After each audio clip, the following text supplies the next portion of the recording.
Hey, it's Pete with the Small Business Resource Center and the Small Business Resource Center YouTube channel.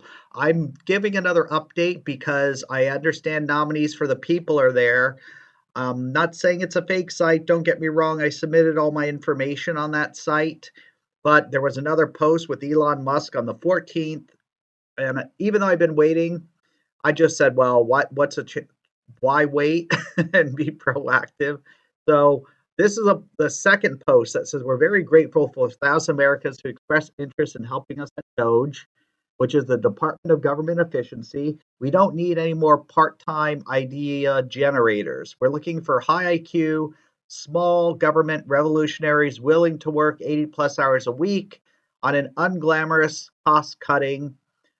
If that's you, DM this account with your CV, and Elon and Vivek will review the top 1% of applicants.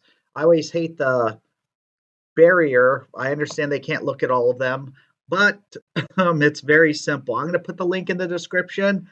Tell me your thoughts on what your plans are.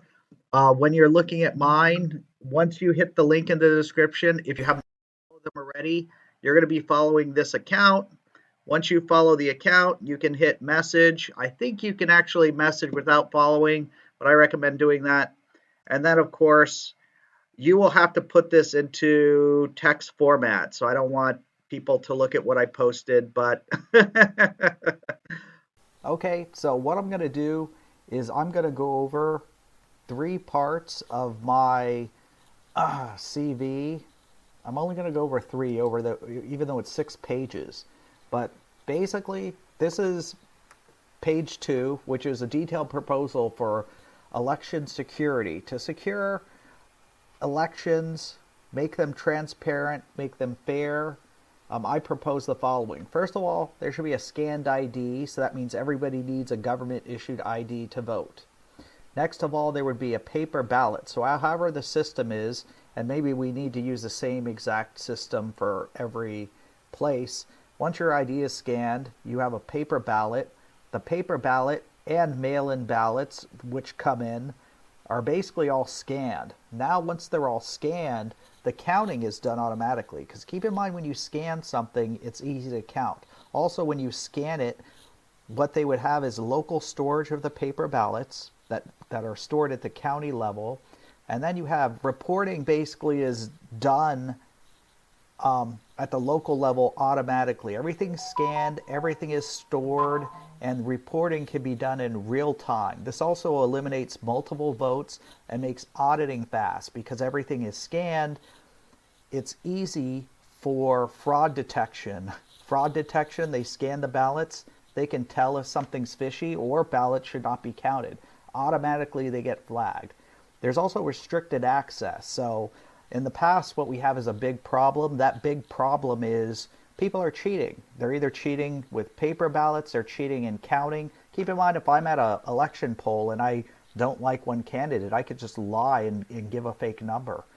If nobody audits that, who's going to dispute it? But if everything's scanned and the information's sent automatically, you can't have somebody cheating because that basically is being prevented. There's no machine access at the local level or the county level, so nobody can cheat. It's simple. Turn on the computer. They would ask for information like, okay, who's working today? You put that information in. They have to sign or they would have a code. Now they know who's working in that office. So everything's self-audited. Everything could be flagged. Multiple people can't vote. If somebody accidentally sends in a mail-in ballot and somebody goes and votes, only one of those will be counted. You have comprehensive monitoring, so there'd be cameras all over.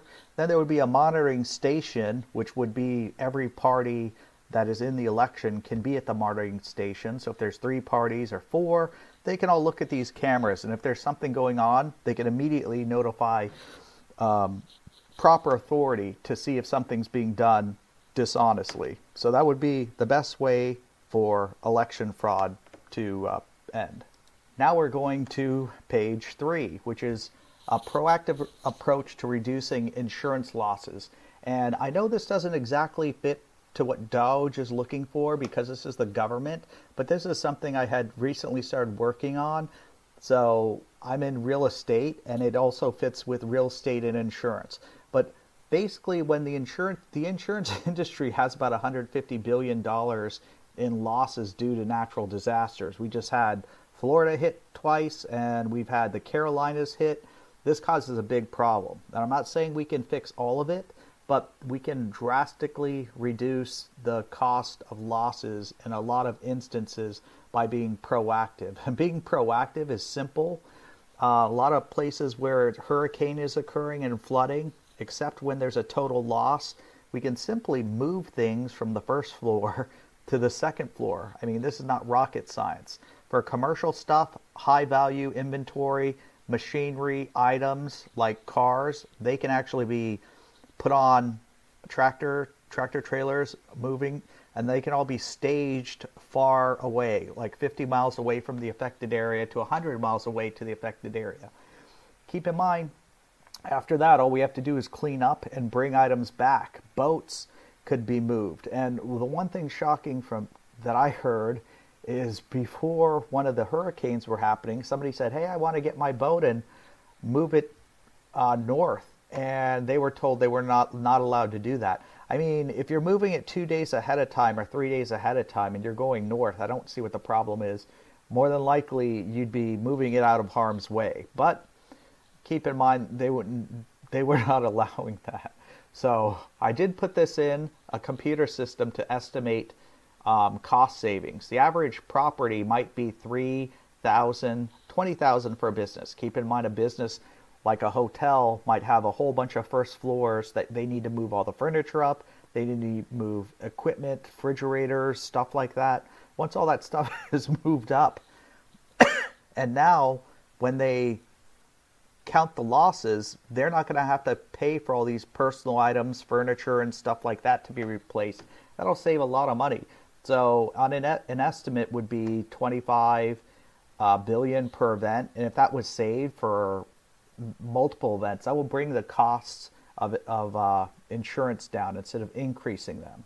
So that is a big thing, which would make a big improvements. Lower premiums, stronger community, and this could be done very, very simply. This could be done. People can be reimbursed, by the way, for the work they did. People have to hire people. They could be reimbursed for that. We could mobilize the National Guard for some stuff like this. So there's various ways we could do it if people wanted to save money for insurance. Why would you not? So now we're going to page 5, and this is the last page I'm going to review. Protecting free speech and combating censorship in America. This is a big thing because it seems like if you're on one side of the aisle, you get flagged all the time. And a lot of people, if you're watching this video, you probably know this. And I, for some reason, had no idea why this kept happening because I'd mentioned this more than once well before this video. But there's already laws that exist. Truly, in DC, it's the only place where it exists, but there is a DC Human Rights Act of 1977, and that prohibits discrimination based on political affiliation. That means you can't be discriminated based on that. What are all these social media sites doing? It's sad because you can even tell the truth and you will be censored, you'll be shadow banned, your account would be, posts will be deleted, demonetized, all these other things. But this isn't right, especially when you're not lying. That's even worse, when you're telling the truth, but the people that control the media site don't allow it. And simply enacting this nationwide would fix that. And I believe already right now, people in the DC area have a legal precedence to sue under this if they've been discriminated against. So we could act on this right now. But expanding this should happen because that would basically means every platform has to no longer discriminate, no longer can delete people's posts for telling the truth or just giving their opinion, their political opinion. So these are the 3 things that I'm planning to share for you today for my DOGE application. I did apply. Comment below, see if you're going to apply. Let me know your thoughts. It's Pete from the Small Business Resource Center. Have a great day. When it comes down to it, you got to put this into image format, and the image format, um, JPEG. So get your Word document, put it in the JPEG. I actually cut and pasted it first, but then it just turns into a blob because you have a formatted Word document and then blob. It just turns into a blob. So that's what I did. Let me know what your plans are. Are you going to submit an application? Let me know your thoughts. How to work for DOGE or how to get a job at DOGE or what do you think about government efficiency? All right, have a great day.